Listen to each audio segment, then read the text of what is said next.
Money management. I think if you say those two words in front of just about anybody, it's a good way to stop the party immediately, isn't it? That's right. It's a private conversation for most people, but in some cases, you need to be more open about it. Yes. Today, we're talking to Elizabeth Clubb with My Flock. And Elizabeth, as we are helping our parents more in all other aspects of our lives or their lives, sometimes it's hard to know, when do we step in and not necessarily take over the finances for our parents, but become part of the process? Yeah, it's a great question. And it's really hard. Money is very different in emotional in different families. My story is I became the financial caregiver for my dad, who was living in New York while I live in Atlanta. And money was hard, and it worried me what was going on in his house. We had a caregiver who lived there, and he had a lot of people in his life, and he was worried about money too. And so I finally, sort of about how expenses were being managed, I felt awkward and uncomfortable asking my father about those things. And when I finally said, "Dad, do you want to talk about these money and expenses?" he was relieved to have the conversation. So I think it's something that we all struggle with. And what we think now is that having the conversation as early as possible, so you sort of know and have a plan, is just much easier and better. Yeah. You used the term worried you. And I think a lot of people get worried about this, but not as many people as you have that conversation, which is tough.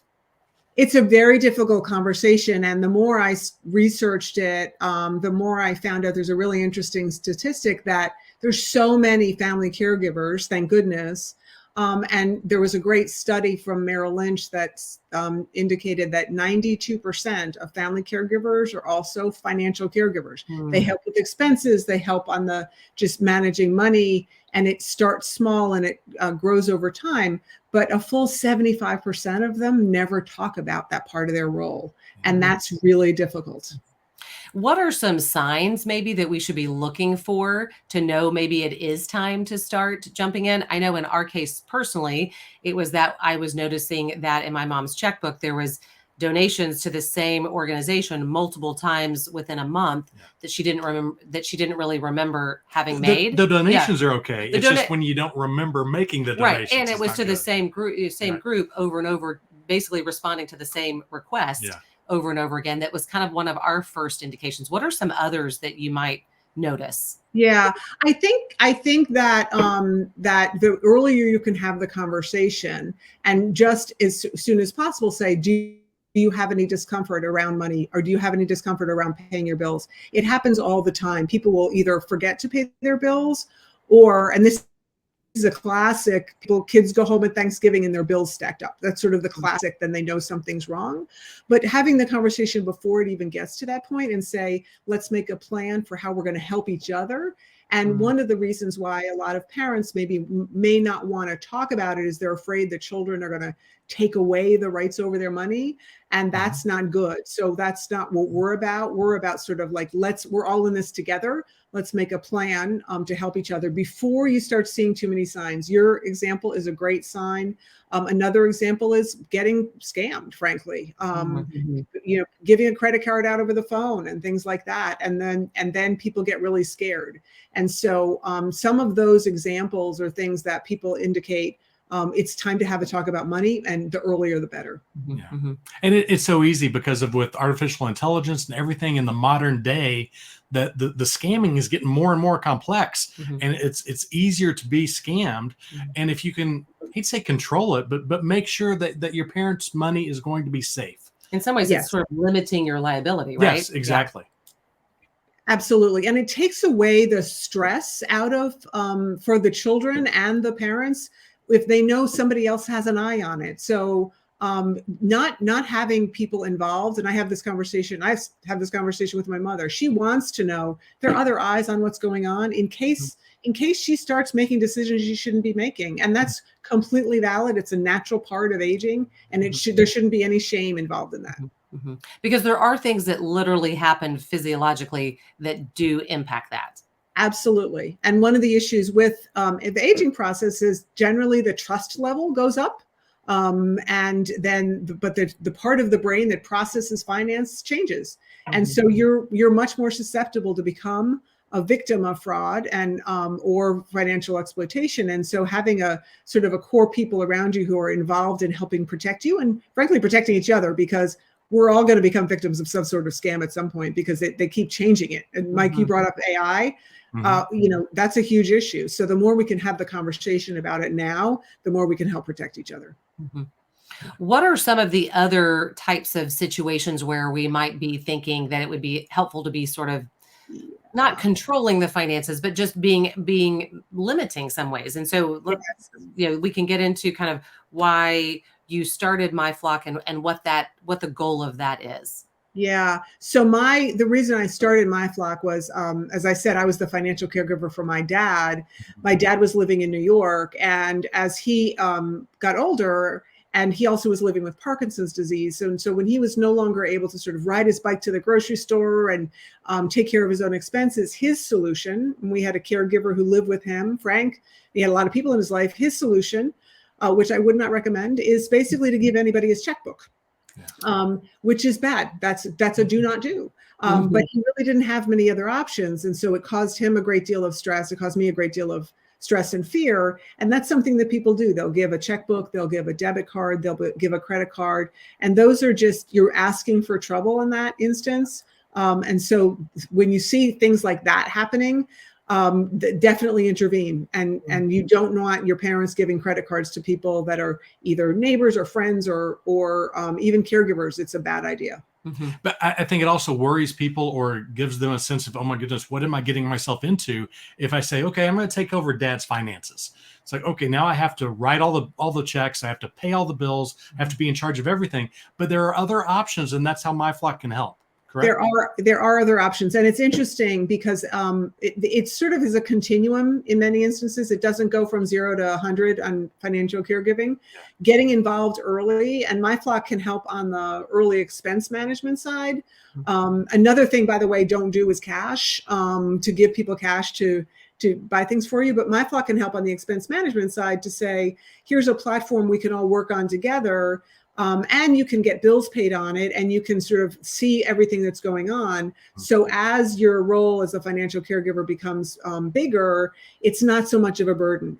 We try to take all the sort of financial friction out of the really monthly expense management and bill pay part of the financial caregiving. So to keep it super simple, the idea behind it is that there are debit cards associated with this bank account, and we can give these debit cards to our parent, or they can give one to us, or even to a caregiver to be able to purchase things on their behalf, and can put limits on those debit cards as far as how much is available. Yes, limits and controls and notifications. So if we had this for me, when I was caring for my dad, his caregiver, Frank, would have had a card. I would have been on the main account with my dad, and I would have been able to put, it's my dad's money, but I would have been able to put $200 on Frank's card when he went to the grocery store to buy groceries for my dad. And I could have seen what was going on from Atlanta, what Frank was doing in New York. And so it sort of takes all the unknowns out. And what we like to say with MyFlock is we make the invisible visible to really prevent fraud and financial exploitation before it happens. Yeah. Because if you're having to give a caregiver, either as we talked about, you shouldn't give them your own credit card, because that's, technically the credit card companies wouldn't like that, right? Because they're not signers on that account, or they're not part of that account. But you don't want to be giving, and then if you have to have them paying for it and them reimbursing, or it just seems like there's just a lot of extra steps that MyFlock, having that debit card that you can give to that individual person with a specific amount, can really eliminate some of those other potential problems. Yeah, and even within families, when we're running errands for each other and all those things, and you have the awkwardness of who's paying for what, and do I want to bill mom back for this, and do I bring a receipt, and all of those things, it gets rid of all those awkward conversations. If you just have a card with mom's money on it and she wants me to go to the store for her, I use that card. Yeah. And the thing I like is kind of what we talked about earlier, is that if mom or dad watches TV all the time or gets phone calls for donations, and they're a giving person and they want to donate, okay, they still can, but you can limit it so it's not Kim's mom donating to the same place 5 times over the course of 2 weeks. Or draining an account. Right. By giving out more than they should. Yeah. Right.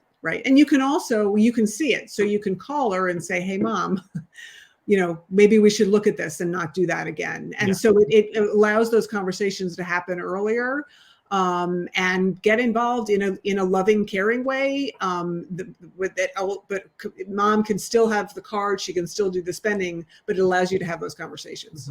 So it really lets them kind of, and again, I guess if you have assuming that you have the conversation sooner than later, where they are still very much, wanting to be involved, and maybe like you said, your mom just wants to have another set of eyes on it, then you can expand the controls or what is being done or not done. Like, I guess if you had to put limits on your parent or things like that, as maybe they're not capable of making some of those decisions, or they're showing that they're not making good decisions. Yeah, and we have some people who are using it in that way. We have people who are using MyFlock for both their parents and their adult children, sort of college-age children. But we have some people who are actually using it. The older adult knows that they have some cognitive issues. They don't want to have access to the full account, so they just have a MyFlock Team card. And the MyFlock Team card, all the controls are on it. So they want just $500 on the card. They don't want more than that because they're afraid, rightly so, that they are going to make the wrong spending decisions. And that gives them comfort and peace of mind that that's all that they can spend. So it provides people comfort in that way. I know we also have some people in the group who their brother or their sister is living closer to mom or dad, and they're kind of in charge of things, but maybe they're not very good financially responsible people, no offense, but and they're worried about that. But this can solve that problem too, correct? It does. And an unfortunate thing to talk about is elder financial exploitation is often among family members. And so it would have been me with my dad. I was on my dad's bank accounts. So what it solves for that, because what it allows for is more people to be involved and more people can see what's going on. So it prevents people from doing things that they probably shouldn't be doing, and that there may be no malice intended, but it may be just, I'm doing more for mom, so I should have more. There's a whole bunch of different ways people justify things in their mind. It makes that so it prevents that from happening. So it sounds like there's a lot of different ways it can be utilized depending on how much or how little your parent might need help in managing their finances. Correct. Yep. And it's all about really, we're about empowering families and empowering older adults. And that's really important for what we do. We work with AARP. We're one of their portfolio companies. They're about sort of empowering people to live and age the way they choose to. So we really want people to feel like this is their money, they can spend it the way they want, but it allows family members to have those conversations about, are you sure this is the way you want to spend your money? And really earlier conversations before things go wrong. Yeah. So here's a question. What do you do, or what should an adult child do if your parent says, I don't want you involved with my finances? Yeah. I wish I had the answer. One of the things that we encourage people to do is to make it about you, to make it not about I'm taking away your money, but make it about my stress as your daughter. And often that is much easier, that it's not about mom, it's not about you, that we don't trust you. It's about me, that I'm stressed about, I'm worried about you. And can we come up with a solution together? Right. And that often can work. That's really sort of the conversation that my father and I had. And he was relieved actually to have it positioned in that way so that he could be taking care of me as his daughter. Yeah. And not to give away family secrets, but like your mom hated giving up her finances at first. Ask you questions over and over. Where's my checkbook? Where's my checkbook? But this gives them an option to, if they're still able to handle their money at least a little bit, they have a little bit of financial freedom, not completely. So they can't spend thousands of dollars. You can still control what they spend, but they can still spend on their own to an extent. If they want to go to the grocery store, if they want to, buy something, buy a new outfit or something, they still have the ability to do that. Absolutely. Absolutely. And that's so important, because what we know in terms of this solution is, if you're going to tell your parents that you're going to take away their finances, they're going to be like, I don't want to use it. Right. I don't want to. Right. So this really is about empowering mom or dad or grandmother or whoever. This is your money, but we want to help manage it together, so that if there's so many bad things that are happening to older adults in terms of scams and fraud and all of those things, we need to protect each other. Yeah. Yeah. So using it as a tool, as a way to just have more eyes and keeping an eye on things to make sure that they stay protected and safe and don't lose money when they don't intend to. Yeah. And frankly, my mother's leaving for Morocco in about 3 hours for 3 weeks. She's 86. She's great. She loves it because she's a bit of a diva because she can get my sisters to run errands for her. She can get other people to do things for her. And she uses it in that way. She's like, get me these things when you're at the store. She doesn't have to feel guilty. She doesn't have to feel like there's going to be awkwardness about it. And so she loves being the queen at the center of it. Interesting. Okay. So maybe that's a good perspective to be able to share with your parent. Now you have the ability to easily get other people to run errands for you and be able to get the things that you need. You can keep financial freedom or be a diva, whatever you want to do. Or both. That's right. That's great. Elizabeth, thanks so much. Some great tips, and we really appreciate what My Flock is doing. Thanks so much. And thanks for the conversation. Love what you guys are doing, and happy to have it. Thank you. Yeah, I think this gives us definitely options because the money management can be tense. It can disrupt families. It can disrupt relationships, but this gives you options. Absolutely, to help protect them and just make sure that they're not taken advantage of and be able to give them some of that, the control, but yet also be able to step in and help if it's needed. Yeah. Remember, if there's any topics that you'd like to discuss, let us know. Parenting Aging Parents.